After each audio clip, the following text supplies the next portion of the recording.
Hi mga viewers kong tunay. So ngayon, andito tayo ulit sa East UAE dahil meron kaming Classic War. So dito, kalaban natin tong Kishore Ganj Clan. So shoutout nga pala dito sa Kishore Ganj Clan. So mga taga Bangladesh to, no? So asahan natin na malalakas tong mga to. Kasi meron silang win streak na isa. So ibig sabihin, naka-perfect sila last time. So dito, may umatak na nga pala nung naka-flag sa akin. So baka itong 13 and 14 na lang yung banatan natin. So number 11 tayo dito. And kung makikita nyo yung taas, wala na, ubus na. Inubos na ng mga kampi ko, no? So dito na lang, atakin natin itong 13 and 14. So dito, ang gamit ata natin pang attack is fireball, rocket balloons. So medyo nag-e-enjoy ako gamitin to, no? Kasi ang angas eh. Pag ginamitan mo kasi ng fireball, makakuha ka ng isang malaking compartment eh. So, yung gamitin natin dito. Tapos, ayusin lang natin tong troops natin kasi kulang. Nalagyan natin ng rocket balloon. Or, dagdag na lang kaya tayo ng pang clean up. Pang clean up o isang rocket balloon. Parang mas okay yung isang rocket balloon eh, no? Kasi makakasnipe pa yun ng depensa. Ganyan na lang. So, dito, atakin natin tong base ng number 13. So, ano nga bang plano natin dito? Kailangan tamaan natin ng fireball yung monolith. So, tara. Banatan natin tong base ng number 13 gamit yung fireball rocket balloons.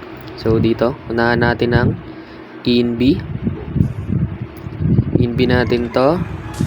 ENB. Fireball. Boom! Earthquake.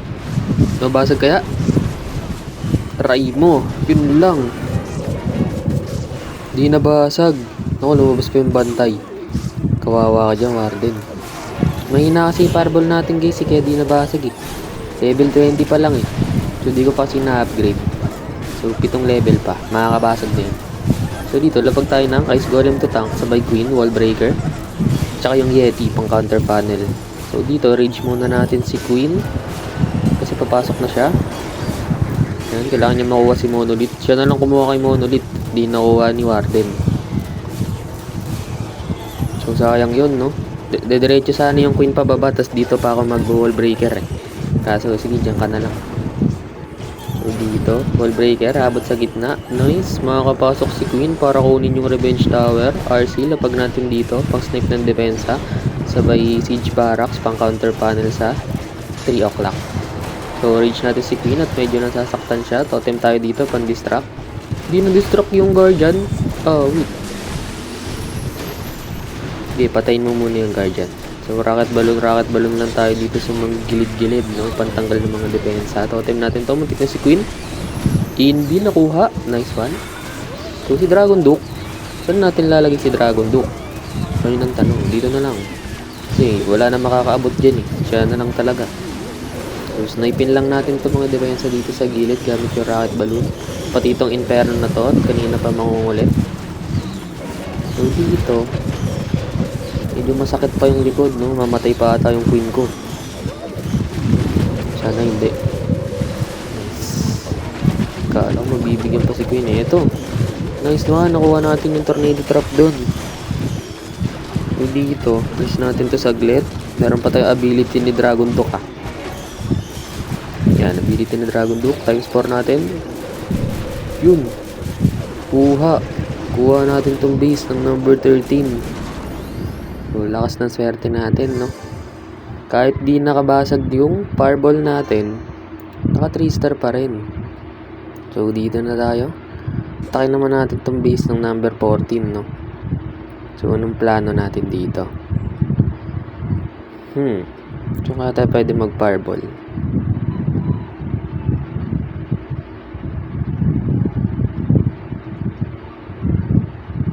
Pwede dito sa ricochet kanan sa taas. Kaso, hindi niya maabot yung monolith. Wala rin siya makukuha ang value. Pag dito naman tayo sa baba. Dito sa baba o sa Multigir. Kaso wala rin makukuha ang value ni Clan Castle lang eh. Di ba mababasag? Di ba kanina di nabasag yung Clan Castle? So, wag tayo dyan. Di mababasag yung Clan Castle eh. Na-testing ko na kanina eh. So, dito, try natin sa baba, no? Sa First Peter. O kaya dito sa ricochet cannon sa baba.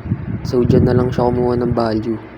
Kasi dyan kahit papano makukuha niyo yung fire spitter, yung poison tower, tsaka yung air bomb. Tapos mga builder's hut. So, siguro dyan na lang tayo mag fireball, no? Kasi mukhang mas maganda yung value dyan sa baba eh. Kesa dun sa taas, pipilit natin, di naman natin mababasag, no? So tsaka na pag na-upgrade natin yung fireball. So request lang tayo ng backup. Banatan natin tong beast ng number 14. So tara, saan tayo mag-i-inb dito? Bahala na kung saan tumama. Let's go.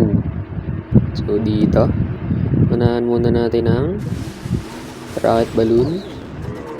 Yun, may Tesla doon. Yeti. Diba, inb.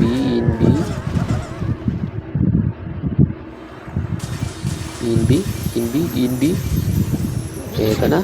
Fireball. Boom. Earthquake. Grabe. Ang hina naman nung equipment natin, no? Pati ricochet cannon tsaka fire spitter di pa rin nakuha. Naku, nasa bugon pa yung isang healer. 5 na nga lang, nabawasan pa ng isa. So dito, si Queen, lakarin niya yan hanggang taas. Kailangan niya makuha lahat ng depensa dyan. Papunta sa monolith. No? Mukhang sasablay ata tayo dito ah. Nararamdaman ko. So dito, wall breaker, papasok. Nice, ang ganda nung binutas na wall nun.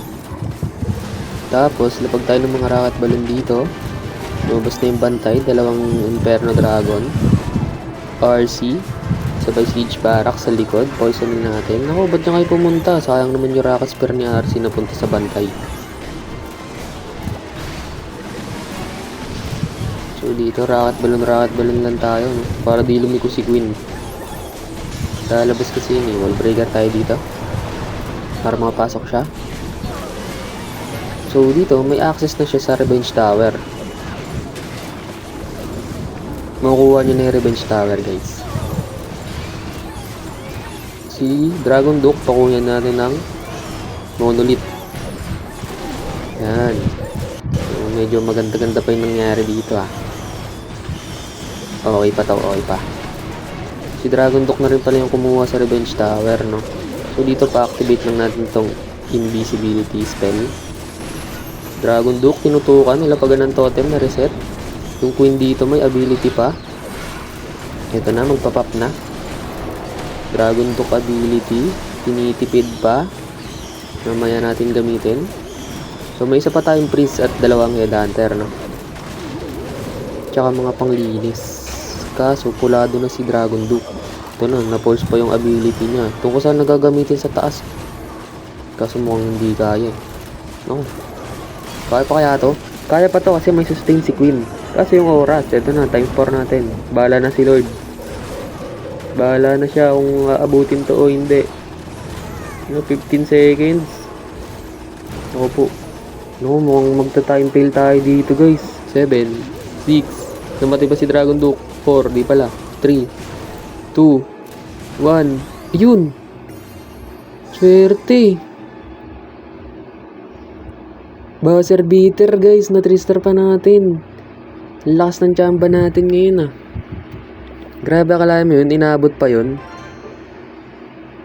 Sakto, 1 second, sabay binitawan nila yung skill nilang dalawa. Dahil dyan, 3-star natin yung base ng 13 and 14.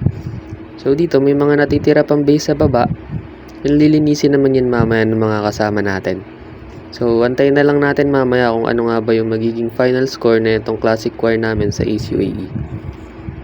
At eto na nga, pag-open ko, natapos yung laban sa score na 90-89. Dahil dyan, nanalo kami, no? At di nila na 3-star pala yung base ng number 3. Kaya, meron na kami ngayong 32 win streak. So, kita-kits na lang sa next namin na war.